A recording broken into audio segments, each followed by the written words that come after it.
Iron சத்து நிறைஞ்ச பழங்கள் என்னென்ன, காய்கறிகள் என்னென்னு பார்க்கலாமா? மாதுளம்பழம், அத்திப்பழம், காய்கறியில் பீட்ரூட், முருங்கைக்கீரை, இதிலெல்லாம் என்ன இருக்கு? அயன் இருக்குது. சரி, அப்போ போலிக் ஆசிட் இதிலெல்லாம் இருக்குது, அதுவும் தேவை தானே ஹீமோகுளோபினுக்கு.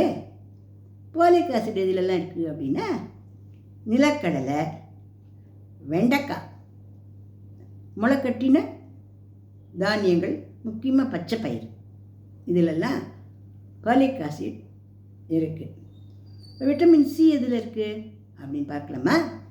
விட்டமின் சி ஆரஞ்சு பழம், உலர்ந்த திராட்சை பழம், இதிலெல்லாம் இருக்குது. உலர்ந்த திராட்சை பழத்தை ராத்திரியே கொஞ்சம் அவ்வளோ திராட்சை பழத்தை எடுத்து கொஞ்சம் தண்ணியில் போட்டு ஊற வச்சு காலையில் அந்த பழத்தையும் அந்த தண்ணியும் குடிச்சிட்டு வந்தாக்க உடம்புல ரத்தம் அதிகரிக்கும். இந்த பழங்கள் காய்கறிகள்லாம் உடம்புல ரத்தத்தை அதிகப்படுத்தி கொடுக்கும்.